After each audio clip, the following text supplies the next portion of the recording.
ఓం నమో నారాయణాయ. ఓం నమ శివాయ.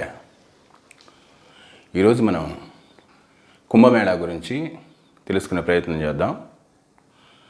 ప్రయాగ్రాజ్లో జనవరి 13వ తేదీ నుంచి కుంభమేళా ప్రారంభమైంది. జనవరి 13వ తేదీ నుంచి ఎందుకు మొదలైందంటే, జనవరి 13 తర్వాత సూర్యుడు మకర రాశిలోకి ప్రవేశిస్తున్నాడు. మనకి మకర రాశిలో ప్రవేశించిన తర్వాత మనం తెలుగు వాళ్ళందరం కూడా మకర సంక్రాంతి పర్వదినం జరుపుకుంటాం కదా. సూర్యుడు మకర రాశిలోకి ప్రవేశించిన సందర్భంగా మకర సంక్రాంతి జరుపుకుంటాం. సూర్యుడు మకర రాశిలో ఉన్నప్పుడు, బృహస్పతి వృషభ రాశిలో ఉన్నప్పుడు ఈ యొక్క కుంభమేళా అనేది ప్రయాగ్రాజ్లో జరుగుతుంది. కుంభమేళా అనేది ప్రతి 12 సంవత్సరాలకు ఒకసారి ఒక ప్రదేశంలో జరుగుతుంది. ప్రతి 12 సంవత్సరాలకు ఒకసారి, అంటే ఒక కుంభమేళా ఒక చోట జరుగుతుంది అని అంటే అది 12 సంవత్సరాల తర్వాత జరుగుతుంది అని అర్థం. సరే, 3 సంవత్సరాలకు ఒకసారి కూడా కుంభమేళా జరుగుతుంది కదా. 3 సంవత్సరాలకు ఒకసారి జరుగుతుంది, 6 సంవత్సరాలకు ఒకసారి జరుగుతుంది. అదేవిధంగా పూర్ణ కుంభమేళా అని చెప్పేసి జరుగుతుంది, మహాకుంభమేళా అనేది. ఈ కుంభమేళాల గురించి చెప్పుకోవాలంటే రెండు రకాలైనటువంటి దృష్టిలతో చూడాలి. ఒకటి లౌకిక దృష్టి, 2 ఆధ్యాత్మిక దృష్టి. లౌకిక దృష్టిలో ఈ లెక్కలు, ఈ క్యాలిక్యులేషన్స్ అంతా వేరుగా ఉంటాయి. అంటే మీడియా వాడు చెప్పేది కానివ్వండి, అందరూ తెలుసుకొని వీళ్ళు సోషల్ మీడియాలో చెప్పేది కానివ్వండి, ఇదంతా లౌకిక దృష్టితో చెప్పేది. ఆధ్యాత్మిక దృష్టిలో ఈ యొక్క లెక్క కట్టడం అనేది వేరే రకంగా ఉంటుంది. వాటన్నిటి గురించి ఈరోజు మనం క్షుణ్ణంగా తెలుసుకునేటువంటి ప్రయత్నం చేద్దాం. ముందుగా కుంభమేళా అనేది ఎందుకు జరుగుతుంది, ఎందుకు ఇంతమంది సాధువులు, సాధారణ భక్తులు కోట్ల సంఖ్యలో వెళ్ళి అక్కడ మునగడానికి కారణం ఏంటి, అటువంటి విషయం గురించి తెలుసుకునే ప్రయత్నం చేద్దాం. ముందుగా దీనికి పురాణ నేపథ్యం గురించి తెలుసుకుందాం. చారిత్రక నేపథ్యం తర్వాత చెప్పుకుందాం. ముందు పురాణ నేపథ్యం, పురాణాల్లో ఏముంది దీని గురించి అనేటటువంటి విషయం తెలుసుకుందాం. పూర్వం దూర్వాస మహర్షి ఒకానొక సందర్భంలో ఇంద్రుణ్ణి, అంటే దేవతల రాజు అయినటువంటి ఇంద్రుణ్ణి దర్శిద్దామని చెప్పేసి ఆయన దగ్గరికి వెళ్ళాడట. రిక్తహస్తేన నూపేయాత్ రాజానాం దైవతం గురుం అని చెప్పేసి శాస్త్రం. అంటే రాజును కానీ, లేదా భగవంతుని, అంటే దేవాలయానికి వెళ్ళి భగవంతుని కానీ, లేదా గురువుని కానీ సందర్శించేటటువంటి సందర్భంలో ఒట్టి చేతులతో వెళ్ళకూడదు. రిక్తహస్తేన నూపేయాత్, ఒట్టి చేతులతో వెళ్ళకూడదు. అందువల్ల దూర్వాస మహర్షి కూడా, ఇంద్రుడు దేవతల రాజు కదా, రాజుగారిని సందర్శిస్తున్నాం కాబట్టి ఏదో ఒక బహుమతి తీసుకుని వెళదాం అనేటువంటి ఉద్దేశంతో ఒక హారాన్ని తీసుకుని వెళ్ళాడట. వెళ్ళి ఇంద్రుడిని దర్శించిన తర్వాత ఆ హారాన్ని ఇంద్రుడికి ఇచ్చాడు. ఆ సమయంలో ఇంద్రుడు ఐరావతం మీద కూర్చోన్నాడు చక్కగా. ఇచ్చినప్పుడు దేవతల రాజు కదా ఇంద్రుడు, ఆయన ఇలాంటి ఆభరణాలు ఎన్ని చూసుంటాడు. అందులో వజ్ర వైడూర్యాలు పొదిగినటువంటివి, బంగారం, విలువైనటువంటి లోహాలతోటి, విలువైనటువంటి వజ్రాలతోటి పొదిగినటువంటి అనేక ఆభరణాలు చూసుంటాడు ఆయన, దేవతల రాజు కాబట్టి ఒక సాధారణమైనటువంటి ఒక సాధువు లేదా ఒక ముని, ఒక మహర్షి ఇచ్చినటువంటి ఒక హారానికి ఎంత విలువ ఉంటుంది అంటే, అది ఎవరు ఇచ్చారు అనేది ఆయన గమనించలేదు. దానికి ఉన్న విలువను మాత్రమే చూసి అది తక్కువ విలువైందిగా అనుకొని దాన్ని కొంచెం నిర్లక్ష్యంగా పట్టుకునేసరికి అదేమైందంటే, ఈ ఐరావతం మీద కూర్చోన్నాడు కదా, ఈ ఐరావతం ఏనుగు కదిలినప్పుడు అది జారి కింద పడిపోయింది. కింద పడిపోయినప్పుడు వెంటనే ఐరావతం దాని ముందు పడేసరికి అది తన కాలుతోటి ఆ హారాన్ని తొక్కేసిందట. ఆ హారాన్ని తొక్కేసిన వెంటనే హారం అంతా కూడా ఇరిగిపోయింది. ఈ మొత్తం దృశ్యాన్ని దూర్వాస మహర్షి అక్కడే ఉండి గమనిస్తున్నాడు. ఈయన ఇచ్చేటువంటి హారాన్ని ఇంత నిర్లక్ష్యంగా కింద పడేశాడు. అంతేకాకుండా ఈ ఐరావతం తొక్కింది, దాన్ని నాశనం అయిపోయింది. దీన్ని ఆయన ఒక అవమానంగా భావించి వెంటనే దూర్వాస మహర్షి ఇంద్రుని శపించాడు. అంటే నువ్వు ఈ దేవతా శక్తులని, అదేవిధంగా ఈ ఐశ్వర్యాన్ని, భోగాన్ని చూసుకొని కదా నువ్వు ఇంత గర్వపడుతున్నావు. నువ్వే కాదు, మీ దేవతలందరూ కూడా మీ శక్తుల్ని కోల్పోతారు, మీ వైభవాన్ని కోల్పోతారు అని చెప్పేసి దూర్వాస మహర్షి ఇంద్రుని శపించడం జరిగింది. ఎప్పుడైతే దూర్వాస మహర్షి ఇంద్రుణ్ణి, దేవతల్ని శపించాడో వెంటనే దేవతలు, అదేవిధంగా ఇంద్రుడు అంతా కూడా తమ వైభవాన్ని, శక్తులన్నింటినీ కోల్పోయిన తర్వాత ఈ విషయం వెంటనే రాక్షసులకు తెలిసిపోయింది. దేవతలందరూ కూడా వాళ్ళ శక్తుల్ని, వైభవాన్ని కోల్పోయారట. ఇక మనకు సరైన సమయం, ఇదే దేవతల్ని జయించి స్వర్గలోకాన్ని కూడా మనం స్వాధీనం చేసుకోవచ్చు అని చెప్పేసి వెంటనే రాక్షసులందరూ కూడా దైవలోకం మీద దండెత్తి వచ్చిన తర్వాత, అప్పటికే దేవతలందరూ కూడా తమ శక్తుల్ని, వైభవాన్ని కోల్పోయారు కదా, అందువల్ల వాళ్ళని ఎదిరించలేక తర్వాత దిక్కుకు పారిపోయారట. ఇంద్రాది దేవతలందరూ కూడా అప్పుడు శ్రీమన్నారాయణ దగ్గరికి వెళ్ళి దీనికి సమస్యకి పరిష్కారం ఏంటి, దూర్వాస మహర్షి ఈ విధంగా దేవతలందరినీ కూడా శపించాడు, అందువల్ల దేవతలందరూ కూడా తమ శక్తుల్ని కోల్పోయారు. అందువల్ల రాక్షసుని ఎదిరించడం కష్టమైంది. ఇప్పుడు ఎలా చేయాలని చెప్పేసి అంటే అక్కడికి బ్రహ్మదేవుడు అదేవిధంగా ఈశ్వరుడు కూడా వచ్చారు.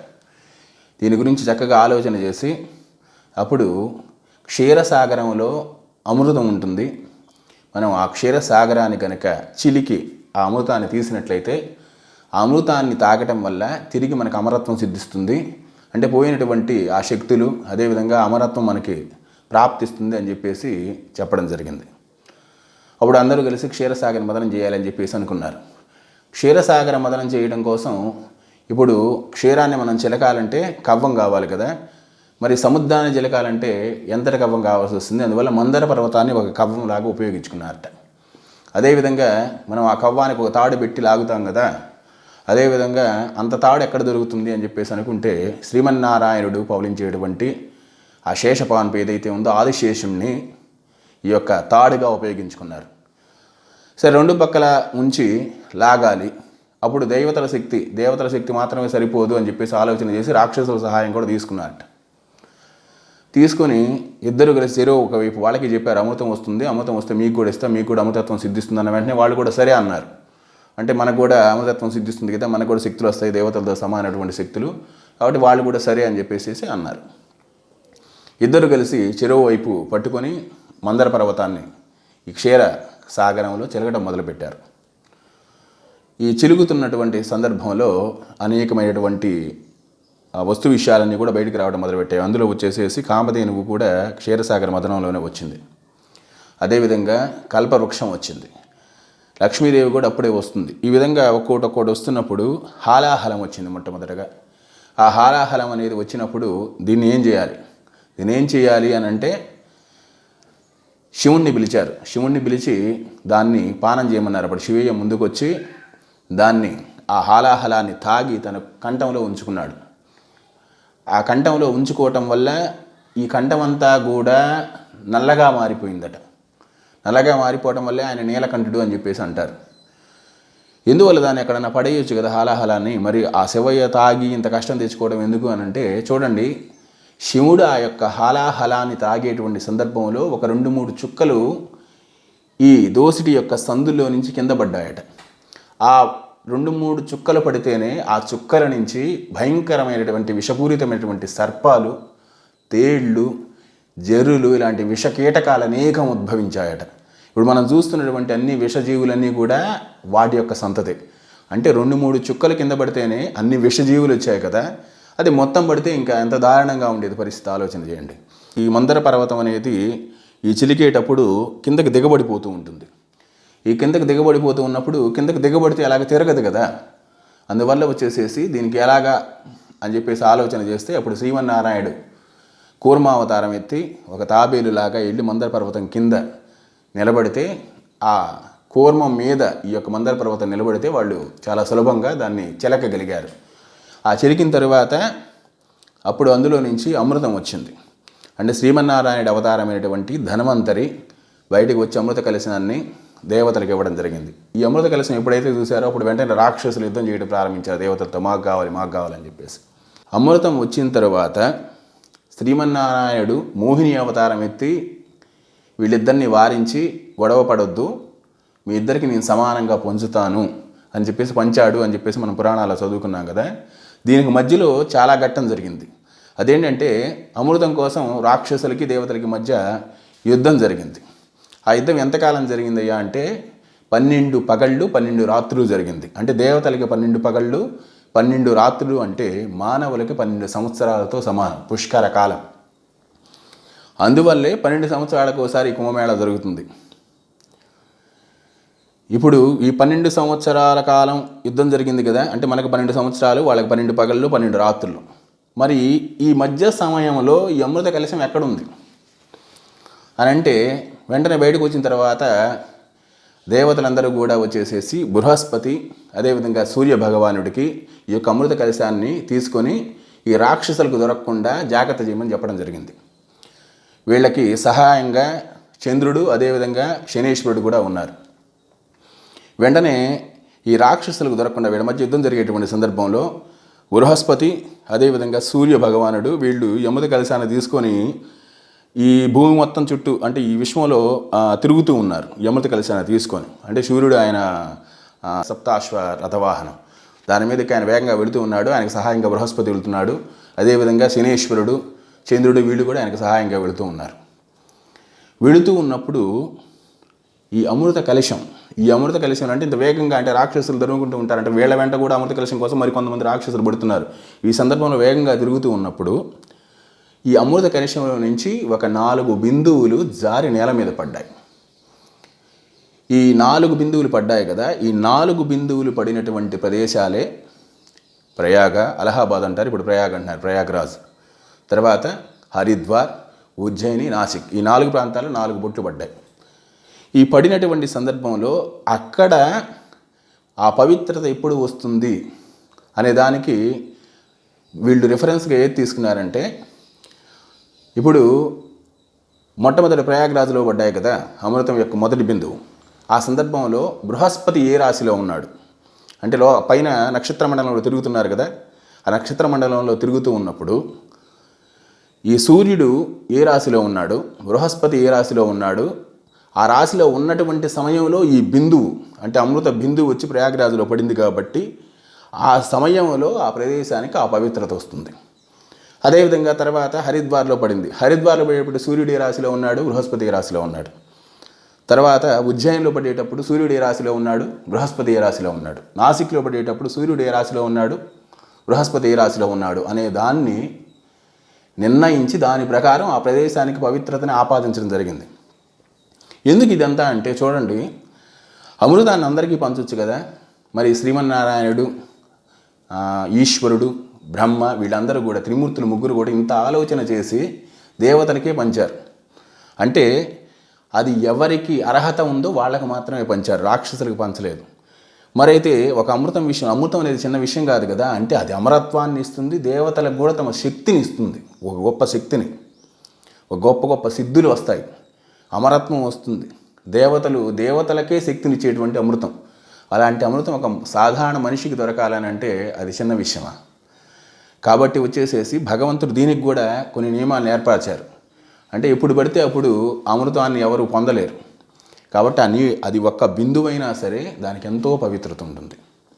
కాబట్టి మనం చెప్పుకున్నాం కదా, ఇప్పుడు ప్రయాగరాజులో ఇప్పుడు ప్రస్తుతం కుంభమేళా జరుగుతుంది అని అంటే ఇప్పుడు సూర్యుడు ఎక్కడ ఉన్నాడండి? మన లెక్క ప్రకారం మకర సంక్రాంతి వచ్చిందంటే మకర రాశిలోకి సూర్యుడు వస్తేనే కదా మకర సంక్రాంతి వచ్చింది. సూర్యుడు మకర రాశిలో ఉన్నాడు, బృహస్పతి వృషభ రాశిలో ఉన్నాడు. కాబట్టి ఈ సందర్భంలో ప్రయాగరాజులో ఈ యొక్క కుంభమేళాని నిర్వహిస్తారు. ఈ యొక్క 4 ప్రదేశాలలో ఏ సమయాల్లో ఈ యొక్క కుంభమేళా జరుగుతుంది అనేటువంటి విషయాన్ని ముందు తెలుసుకుందాం. సూర్యుడు మకర రాశిలోను, బృహస్పతి వృషభ రాశిలోనూ ఉన్నప్పుడు ప్రయాగరాజులో ఈ యొక్క కుంభమేళా జరుగుతుంది. అదేవిధంగా సూర్యుడు మేషరాశిలోను, బృహస్పతి కుంభరాశిలో ఉన్నప్పుడు హరిద్వార్లో కుంభమేళా జరుగుతుంది. అదేవిధంగా సూర్యుడు మేషరాశిలోను, బృహస్పతి సింహరాశిలో ఉన్నప్పుడు ఉజ్జయినిలో ఈ యొక్క కుంభమేళా జరుగుతుంది. అదేవిధంగా బృహస్పతితో పాటుగా సూర్య భగవానుడు కూడా సింహరాశిలోకి వచ్చిన సందర్భంలో నాసిక్లో కుంభమేళా జరుగుతుంది. అంటే ఇప్పుడు ప్రస్తుతం సూర్యుడు మకర రాశిలోను, బృహస్పతి వృషభ రాశిలో ఉన్నాడు కాబట్టి ప్రయాగరాజులో ఆ యొక్క జలాలకి ఆ యొక్క పవిత్రత వస్తుంది, ఆ అమృత బిందువు పడినటువంటి పవిత్రత వస్తుంది. కాబట్టి ఆ సందర్భంలో ప్రయాగరాజులో కనుక మనం స్నానం చేసినట్లయితే మనకి ఆ ఫలితం అనేది వస్తుంది. సరే, మనం ఈ విధంగా ఇప్పుడు అంటే ఈ యొక్క రాశి ఈ గ్రహ గమనాలు అంటే సూర్య భగవానుడి యొక్క, అదేవిధంగా బృహస్పతి అంటే దేవతల గురువు కదా ఆయన, ఈ ఇద్దరి యొక్క గమనాన్ని అనుసరించి ఈ యొక్క కుంభమేళా అనేది జరుగుతుందని చెప్పుకున్నాం. తర్వాత మనం మూడు సంవత్సరాలకు వచ్చేది కుంభమేళా అని, 6 సంవత్సరాలకు వచ్చేసరికి దాన్ని అర్ధ కుంభమేళా అని, 12 సంవత్సరాలకు ఒకసారి వచ్చేదాన్ని పూర్ణ కుంభమేళా అని, 144 సంవత్సరాలకు వచ్చేదాన్ని మహాకుంభమేళా అని అంటారు అని చెప్పుకుంటున్నారు కదా మామూలుగా సోషల్ మీడియాలో. కానీ ఇది లౌకిక దృష్టి వేరు, ఆధ్యాత్మిక దృష్టి వేరు అని ఇందాక చెప్పడం జరిగింది. లౌకిక దృష్టిలో ప్రతి 3 సంవత్సరాలకు ఒకసారి కుంభమేళా జరుగుతుంది. అంటే ఇప్పుడు ప్రస్తుతం ప్రయాగరాజ్లో జరుగుతుంది, తర్వాత 3 సంవత్సరాల తర్వాత హరిద్వార్లో జరుగుతుంది, తర్వాత 3 సంవత్సరాల తర్వాత ఉజ్జయిన్లో జరుగుతుంది, తర్వాత 3 సంవత్సరాల తర్వాత నాసిక్లో జరుగుతుంది. అయితే ఈ లెక్క అంటే కుంభమేళ, అర్ధ కుంభమేళ, పూర్ణ కుంభమేళ అనేది ఈ లెక్క అనేది మన దృష్టిలో ఇలా కనపడుతుంది. కానీ సాధువులు సాధకుల దృష్టిలో వేరుగా ఉంటుంది. ఎందువల్లంటే వాళ్ళకి ఇది చాలా పవిత్రంగా భావిస్తారు. ఎందుకంటే ఎవరైనా కానీ ఒక పూర్ణ కుంభమేళాన్ని పూర్తి చేసుకున్నట్లయితే వాళ్ళకి అనేక సిద్ధులు వస్తాయని, అదేవిధంగా మహాకుంభమేళ అంటే 144 సంవత్సరాలకు వచ్చే కుంభమేళాలో వాళ్ళు స్నానం చేసినట్లయితే వాళ్ళకి అమరత్వం కూడా సిద్ధిస్తుందని చెప్పేసి చాలామంది సాధువులు సన్యాసులు వీళ్ళని నమ్ముతారు. దీనికోసం వాళ్ళ శరీరాన్ని కూడా చాలా ఉత్సాహంగా ఉంచుకునే ప్రయత్నం చేస్తారు. ఎన్నో కఠోరమైనటువంటి సాధనలు చేస్తారు. ఎందుకంటే వాళ్ళ యొక్క లక్ష్యం పూర్ణ కుంభమేళాన్ని పూర్తి చేసుకోవడం, అదేవిధంగా వీలున్నంత వరకు వాళ్ళ శక్తి కొలది మహాకుంభమేళాలో పాల్గొనడమే వాళ్ళ యొక్క లక్ష్యం. దీనికోసమే వచ్చేసరికి వాళ్ళు ప్రయత్నం చేస్తారు. చూడండి, దీని వివరంగా చెప్తాను. ప్రతి 12 సంవత్సరాలకు ఒకసారి కుంభమేళ జరుగుతుంది. 3 సంవత్సరాలు 6 సంవత్సరాలు మొత్తం పక్కన పెడతాం. ఇప్పుడు ప్రయాగరాజులో ఇప్పుడు జనవరి 13 నుంచి కుంభమేళ ప్రారంభమైందంటే మళ్ళీ తిరిగి 12 సంవత్సరాలకే ప్రయాగరాజు జరుగుతుంది. రేపు మళ్ళీ మనకు 3 సంవత్సరాల తర్వాత హరిద్వార్ జరుగుతుంది కదా, హరిద్వార్లో మళ్ళీ కుంభమేళ జరగాలంటే 12 సంవత్సరాలు పడుతుంది. అంటే ఈ 4 ప్రదేశాల్లో ఒక ప్రదేశంలో ఒకసారి జరిగిన తర్వాత తిరిగి మళ్ళీ కుంభమేళ జరగాలంటే 12 సంవత్సరాలు పడుతుంది, ఒక పుష్కర కాలం.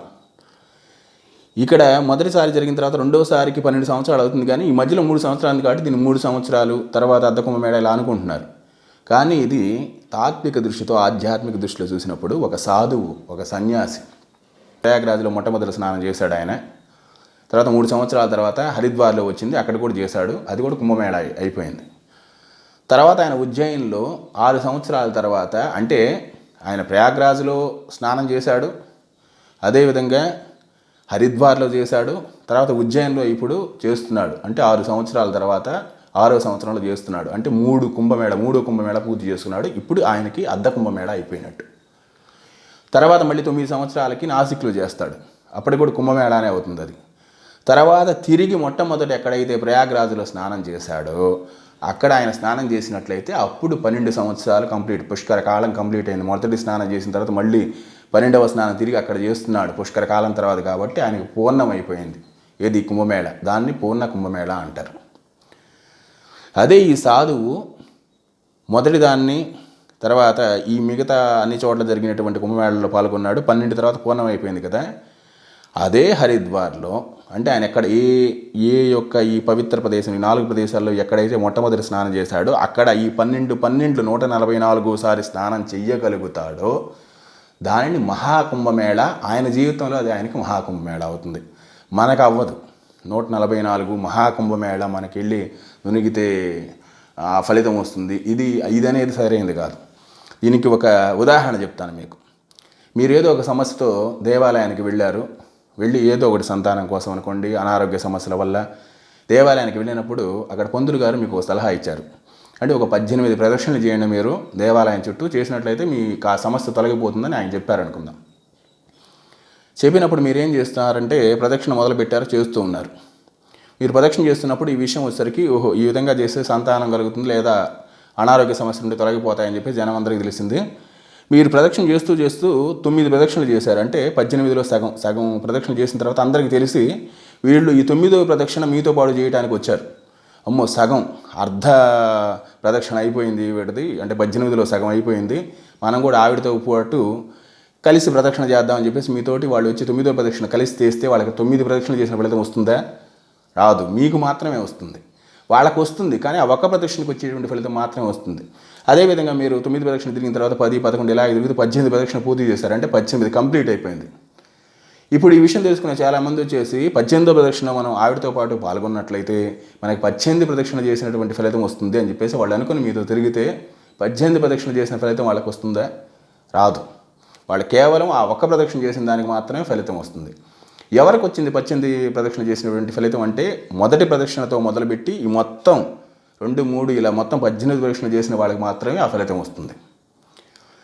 అలాగే సాధువులు ఎవరైతే మొట్టమొదటగా ఒక ప్రాంతంలో తమ కుంభమేళాన్ని ఆరంభం చేశారో తర్వాత తిరిగి అదే ప్రాంతంలో 12 సంవత్సరాలకు మళ్ళీ తిరిగి వస్తుంది కదా కుంభమేళ, అక్కడ చేస్తారో వాళ్ళకి ఒక పూర్ణ కుంభమేళ పూర్తయినట్లు లెక్క. వాళ్ళు తర్వాత వాళ్ళ లక్ష్యం ఏంటంటే ఇంకెన్ని కుంభమేళాలు, ఎన్ని పూర్ణ కుంభమేళాలు అంటే ఇన్ని 12 పూర్తి చేస్తారనే దాని మీదే వాళ్ళ ధ్యాస అంతా ఉంటుంది. ఎందుకంటే ఎంత మునిగితే అంత అమృతత్వం వస్తుంది, అని సిద్ధులు వస్తాయి, వాళ్ళ సాధన ఇంకా వేగంగా జరుగుతుందని అంటారు. అందువల్ల వాళ్ళు అలా చేస్తారు. వాళ్ళ లక్ష్యం ఏంటంటే వీలున్నంత వరకు భగవంతుడు తమకు శక్తి ఇచ్చినంత భగవంతుడే ఇస్తాడు. భగవంతుడే కదా నిర్ణయించేది ఎవరికి అమృతత్వం రావాలని చెప్పేసి. అందువల్ల భగవంతుడు ఇతనికి అర్హత ఉందంటే 144వ కుంభమేళాలో పాల్గొనే శక్తి అంటే 1 నుంచి లెక్కేసుకుంటే, అంటే ఊహ తెలిసిన దగ్గర నుంచి ఏం మొదలడు కదా, 10 సంవత్సరాలను దాటాలి. ఇప్పుడు ఎవరైనా మొట్టమొదటి కుంభమేళాని ఏ వయసులో ప్రారంభం చేయగలుగుతారు? కొంచెం వయసు వచ్చిన తర్వాతే కదా. లేదు, కొంతమంది అదృష్టవంతులైతే తమ చిన్నప్పుడే తమ తల్లిదండ్రులు తీసుకొని కుంభమేళాకి తీసుకొని పోయి వాళ్ళ చేత స్నానం చేయించినట్లయితే ఆ వయసులోనే వాళ్ళు కుంభమేళాన్ని ప్రారంభం చేసినట్టుగా అనుకోవచ్చు. అలా లెక్కేసుకున్న 144 సంవత్సరాలు ఒక మనిషి జీవించాలి అని అంటే అది సామాన్యమైన విషయమా? ఒక వ్యక్తి 144వ కుంభమేళాన్ని పూర్తి చేసుకోవాలంటే తమ జీవితంలో ఎంతో అదృష్టం ఉండాలి, శారీరక శక్తి ఉండాలి, భగవంతుడి యొక్క సంపూర్ణ అనుగ్రహం ఉండాలి. అంటే 99% మంది కుదరదు. కుదిరేది ఎంతమంది కంటే 1% మంది అని కూడా చెప్పాను. 0.025% మందికి మాత్రమే ఆ యొక్క అవకాశం ఉంటుంది భగవంతుడి అనుగ్రహం వల్ల. అంతకాలం ఎవరైనా ఈ కాలంలో బతుకుతారా? బతకరు. అది అసాధ్యం దాదాపుగా అందరికీ కూడా. కానీ చాలామంది తమ సాధన విపరీతంగా చేసి కొన్ని సిద్ధులను అలవరుచుకుంటారు. అష్టసిద్ధులు అంటారు కదా, వాటిలో వచ్చేసి మీరు హిమాలయ పర్వత ప్రాంతాల్లో ఈ కాలంలో కూడా ఉన్నారు యోగులు. వాళ్ళు పరకాయ ప్రవేశం కూడా చేస్తారు. అంటే వాళ్ళ శరీరం ఇదైపోయిన తర్వాత ఇంకొక కొత్త శరీరంలోకి ప్రవేశించి మళ్ళీ తమ సాధనని కంటిన్యూ చేస్తూ ఉంటారు. అంటే అలాంటప్పుడు వాళ్ళు ఈ 144వ కుంభమేళాలో కూడా పాల్గొని అమృతత్వాన్ని పొందగలుగుతారు. కానీ దానికి భగవంతుడి అనుగ్రహం ఉండటం వల్ల మాత్రమే వాళ్ళు అన్ని సంవత్సరాల పాటు మనుగడ సాగించి శరీరాలు మార్చి ఈ యొక్క కుంభమేళాలో పాల్గొనగలుగుతారు. ఇప్పుడు అసలు కుంభమేళా అనేటువంటి పదం ఎందుకు వచ్చింది అనేటువంటి విషయాన్ని తెలుసుకునే ప్రయత్నం చేద్దాం. కుంభమేళా అంటే చాలామంది సోషల్ మీడియాలో వాటిలో చెప్తుంది ఏంటంటే కుంభరాశిలో ఉంటాడు కాబట్టి కుంభమేళా. కానీ మనం ఇందాక చెప్పుకున్నాం కదా, సూర్యుడు మకర రాశిలో ఉంటాడు, తర్వాత వచ్చేసేసి మేషరాశిలోకి వస్తాడు, సింహరాశిలోకి వస్తాడు. అంతేగాని వచ్చేసరికి కుంభరాశిలోకి రాడు. బృహస్పతి ఒకే ఒక సమయంలో వస్తాడు కుంభరాశిలోకి. అది ఎప్పుడంటే హరిద్వార్లో ఈ యొక్క కుంభమేళ జరిగేటప్పుడు. అన్ని సమయాలు వీళ్ళెవరు కుంభరాశిలో ఉండరు కాబట్టి కుంభరాశిలో ఉంటాడు కాబట్టి, అంటే ఒక గ్రహం కుంభరాశిలో ఉంది కాబట్టి దీన్ని కుంభమేళ అంటారు అనేది అవాస్తవం, తెలియనటువంటి తనం అనుకోవాలి ఈ విధంగా చెప్పేవాళ్ళని. మరి కుంభమేళ అనేది ఆ పేరు ఎలా వచ్చింది? ఈ కుంభమేళాని ఇంతమంది సాధువులు వచ్చి ఆ కుంభమేళాలో విపరీతంగా పార్టిసిపేట్ చేయటాన్ని, దీన్ని ప్రారంభం చేసింది వాస్తవానికి ఆదిశంకరాచార్యుల వారు.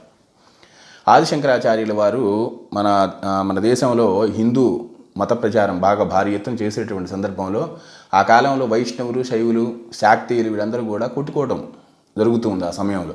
అంటే శివుడు గొప్ప అంటే శివుడు గొప్ప, విష్ణువు గొప్ప అంటే విష్ణువు గొప్ప, లేదా ఆదిపరాశక్తి ఆవిడ గొప్ప అని చెప్పేసి ఆ సందర్భంలో అందరినీ ఏకతాటి మీదకి తీసుకొచ్చి అంతా ఒక్కరే కదా, ఏకం సత్ విప్రా బహుదా వదంతి అని శాస్త్రం. అంటే ఆ సత్యం ఒక్కటే, విప్రులు అనేక విధాలుగా బహిర్గతం చేయడం జరిగింది అని చెప్పేసి అదే విషయాన్ని చెప్పి ఈ కుంభమేళాలో ఈ యొక్క స్నానాలతో పాటుగా సజ్జన సాంగత్యం, అదేవిధంగా ఈ యొక్క ఆధ్యాత్మిక విషయాల గురించి చర్చించుకోవటం, ఒక ఆధ్యాత్మిక గోష్ఠిని ప్రారంభించడం జరిగింది. అదే సందర్భంలో దీనికి ఈ కుంభమేళా అనేటువంటి నామకరణం కూడా చేశారు. కుంభమేళా అని అంటే ఏ విధంగా కుంభం అనేటువంటి పదాన్ని తీసుకున్నారంటే, కుంభం అంటే కుండ అని కదా అర్థం. కుండ అంటే ఏంది? శరీరం అనేది కుండ, మట్టి కుండ. ఇది మట్టి నుంచి ఉద్భవిస్తుంది, చివరికి మట్టిలోనే కలిసిపోతుంది. కాబట్టి ఇది ఒక కుండ, ఈ దేహం అనేది కుండ లాంటిది, ఎప్పుడైనా పగిలిపోతుంది అనేటువంటి విషయాన్ని తీసుకొని కుంభం అనేటువంటి పదాన్ని తీసుకోవడం జరిగింది. మేళ అంటే ఇది కలయిక, అనేక కుండలు. ఈ యొక్క సాధువులు, సన్యాసులు ఎంత దేహదాళ్ళు మా శరీరం కాదనుకుంటారంటే చాలామంది దిగంబరంగా ఉంటారంటే వీళ్ళ శరీర ధ్యాసే ఉండదు. ఇందులో ఉన్నటువంటి ఆ జీవాత్మ ఏదైతే ఉందో అదే అసలైన శక్తి అని నమ్ముతారు. ఈ దేహం అనేది కుండ కాబట్టి ఈ కుండలు, అనేకమైనటువంటి కుండలన్నీ కూడా ఒక చోట కలయిక, ఒక చోట కూడిక జరుగుతుంది కాబట్టి ఈ కుంభమేళ అనేటువంటి పదాన్ని ప్రవేశపెట్టడం జరిగింది. అప్పటి నుంచి దీన్ని కుంభమేళ అని పిలుస్తున్నారు. అంతేకాని కుంభరాశి దీనికి దానికి ఏం సంబంధం ఏం లేదు. కాబట్టి ఇది కూడా ఆధ్యాత్మిక దృష్టిలో చూసుకుంటే సాధువులు ఎలాంటి ఆలోచన చేస్తారు, సాధువులు, సన్యాసులు అంటే ఇది శరీరం వచ్చేసరికి ఒక మట్టి కుండ, ఇది మట్టిలో నుంచే వచ్చింది, చివరికి మట్టిలోనే కలిసిపోతుంది అని చెప్పేసి ఇది వారి యొక్క ధోరణి. కాబట్టి ఈ కుండలన్నీ కూడా ఒక చోట కలిసేటువంటి ప్రదేశమే ఈ యొక్క కుంభమేళ. అంతేకాకుండా దానికి కూడా ఒక పవిత్రత ఉంది కాబట్టి కుంభమేళ ఆ స్నానాలకి కూడా ఒక పవిత్రత ఉంది కాబట్టి ఆ సమయంలో వీళ్ళందరూ కూడా అక్కడికి వచ్చి ఆ పవిత్ర స్నానాలను ఆచరిస్తారు. మనం ఇందాక చెప్పుకున్నాం, ఒక్కొక్కరు వాళ్ళ జీవితంలో ఇన్ని కుంభమేళాలు పూర్తి చేసుకోవడం అనేది ఒక లక్ష్యంగా పెట్టుకుని వాళ్ళ సాధనకి దాన్ని ఉపయుక్తం చేసుకుంటారు. కాబట్టి వాళ్ళకి చాలా ఉపయోగపడుతుంది. ఇంకో విషయం చెప్తారు, కుంభమేళాలో కనుక స్నానం చేస్తే పాపాలన్నీ పోతాయని చెప్పేసి ఎక్కడా లేదు. పాపాలన్నీ పోవు కుంభమేళాలో స్నానం చేస్తే, తెలియక చేసినటువంటి పాపాలు మాత్రమే పోతాయి అని చెప్పడం జరిగింది. అంటే తెలియక చేసిన పాపాలు అవి ఎవరికి? అందరూ తెలిసి చేస్తుంటారు. దాదాపు 99% మంది తెలియక పాపాలు చేసేవాళ్ళు ఎవరైనా ఉన్నారంటే వాళ్ళు సాధువులు, సన్యాసులే. వాళ్ళు దీక్ష తీసుకునేటప్పుడు అసత్యం పలకూడదని, ఏ జీవికి హాని చేయకూడదని ఇలాంటి అనేక నియమాలు పెట్టుకొని సాధన ప్రారంభం చేస్తారు. కానీ ఒక్కోసారి వాళ్ళకి తెలియకుండానే కొన్ని తప్పులు చేయొచ్చు, కొన్ని పాపాలు చేయొచ్చు తెలియకుండానే. అలాంటి సందర్భంలో వాళ్ళు తెలియక చేసినటువంటి పాపాలు పోగొట్టుకునేటువంటి నిమిత్తం ఈ యొక్క కుంభమేళ, ఈ నదీ స్నానం అనేది వాళ్ళకు ఉపయోగపడుతుంది. ఇప్పుడు మీకు అర్థమైంది కదా, కుంభమేళ అనేది ఈ 6 సంవత్సరాలు, అదేవిధంగా 12 సంవత్సరాలు, అదేవిధంగా 144 సంవత్సరాలు అనేది మొట్టమొదటి నుంచి చేసే వాళ్ళకి మాత్రం ఇది వర్తిస్తుంది. అర్ధ కుంభమేళ కానీ, పూర్ణ కుంభమేళ కానీ, అదేవిధంగా ఈ యొక్క మహాకుంభమేళ కానీ. మొట్టమొదటిసారి నేను వెళుతున్నాను, ఇది 144 దాంట్లో మునిగితే నాకు 144 కుంభమేళాల ఫలితం వస్తుందంటే రాదు. ఇందాక మనం చెప్పుకున్నాం దానికి ఉదాహరణ కూడా. కానీ కుంభమేళాలో వెళ్ళి స్నానం చేస్తే తప్పకుండా ఆ ఫలితం వస్తుంది. మీరు తెలియక చేసినటువంటి దోషాలు ఏమైనా ఉంటే, తెలియక చేసిన పాపాలు ఏమైనా ఉంటే అవి తప్పకుండా పోతాయి. కాబట్టి మహాకుంభమేళ అంటే ఆ పదాలను ఉపయోగించిన మహా, గొప్ప అనేటువంటి పదాలను ఉపయోగించి వాటిలో మునిగితే ఏదో గొప్ప ఫలితం వస్తుందనేటువంటిది సోషల్ మీడియాలో చాలా క్రియేట్ చేస్తున్నారు. కానీ అది వాస్తవం కాదు. తప్పకుండా కుంభమేళాలు మీరు స్నానం చేస్తే మీరు తెలియక చేసేటువంటి పాపాలను మొత్తం కూడా పోగొట్టుకోగలుగుతారు. అంతవరకు మాత్రం వాస్తవం. కాబట్టి చివరిగా చెప్పేటటువంటి విషయం ఏంటంటే, కుంభమేళాలో వెళ్ళి పాల్గొనడం అనేది ఒక అదృష్టం. కాబట్టి ఎవరైనా కూడా వెళ్ళి కుంభమేళాలో పాల్గొనవచ్చు. కుంభమేళాలో పాల్గొంటే మనకు తెలియక చేసినటువంటి పాపాలు ఏమైనా ఉంటే వాటి దోషం అంతా కూడా పోతుంది. అది వాస్తవమే. కాబట్టి మీరు ఎక్కడ జరిగేటువంటి కుంభమేళాలో అయినా కూడా పాల్గొనవచ్చు. ఇప్పుడు ప్రయాగ్రాజ్లో కుంభమేళా జరుగుతుంది, మీరు పోలేకపోయారు. తర్వాత వచ్చేసేసి హరిద్వార్లో జరుగుతుంది, అప్పుడైనా వెళ్ళండి. తర్వాత 3 సంవత్సరాల కంటే ఇక్కడ 3 సంవత్సరాల తర్వాత హరిద్వార్ జరుగుతుంది. తర్వాత 6 ఏళ్ల తర్వాత అంటే తర్వాత 3 సంవత్సరాలకి ఉజ్జయిన్లో జరుగుతుంది. తర్వాత 3 సంవత్సరాలకి నాసిక్లో జరుగుతుంది. తర్వాత మళ్ళీ 12వ సంవత్సరం వచ్చిన తర్వాత మళ్ళీ హరిద్వార్ ఇక్కడ ప్రయాగ్రాజ్లో జరుగుతుంది. కాబట్టి మీరు ఎప్పుడైనా పాల్గొనవచ్చు. మీరు కూడా ఒక లక్ష్యంగా పెట్టుకొని నేను ఇలాగా ఇప్పుడు ప్రయాగ్రాజ్ నుంచి మొదలు పెడతాను, వరుసగా వచ్చి 3 సంవత్సరాలకు వచ్చేటటువంటి ప్రతి చోట మునిగి 12 పూర్తి చేసుకుంటాను అని అనుకుంటే అంతకన్నా అదృష్టమే ఉంది, అంతకన్నా గొప్ప విషయం ఏముంటుంది. అంటే మీరు ప్రయాగ్రాజ్లో మీరు ఇలా చూడండి, మనం ఒకటి మాత్రం కంప్లీట్ చేసుకోగలుగుతాం, అది ఎలాగో చూడండి. అది ఎంతో అదృష్టం ఉండాలి దానికి కూడా. అదేంటంటే ఇప్పుడు ప్రయాగ్రాజ్లో మొట్టమొదటిసారి మీరు కుంభమేళాలో స్నానం చేశారు. తర్వాత హరిద్వార్లో జరుగుతుంది, అక్కడ స్నానం చేశారు 3 సంవత్సరాల తర్వాత. తర్వాత 6 సంవత్సరాలకి ఉజ్జయిన్లో స్నానం చేశారు. తర్వాత 9 సంవత్సరాలకి నాసిక్లో స్నానం చేశారు. తర్వాత మళ్ళీ 12 సంవత్సరాలు అయిన తర్వాత ఇదే ప్రయాగ్రాజ్లో మీరు స్నానం చేస్తారు. మీకు 12 కంప్లీట్ అయింది కదా. మళ్ళీ మీరు హరిద్వార్కి వెళ్తారు. అప్పుడు హరిద్వార్ అక్కడ 12 అవుతుంది. అర్థమవుతుందా మీకు? అప్పుడు హరిద్వార్కి వచ్చేసరికి మళ్ళీ 12 సంవత్సరాలు అయినట్టు. అక్కడ మళ్ళీ ఉజ్జయిన్ వెళ్తారు, అక్కడికి 12 సంవత్సరాలు అయిపోతుంది. మళ్ళీ నాసిక్కి మళ్ళీ మీరు స్నానానికి వెళ్ళేసరికి అప్పటికి 12 అవుతుంది. అంటే అన్ని ప్రదేశాల్లో మీరు మొదటి స్నానం చేశారు, 12వ స్నానం చేశారు. ఆ విధంగా మాత్రం మీరు కంప్లీట్ చేసుకోవచ్చు ఎలాంటి ఇబ్బంది లేకుండా.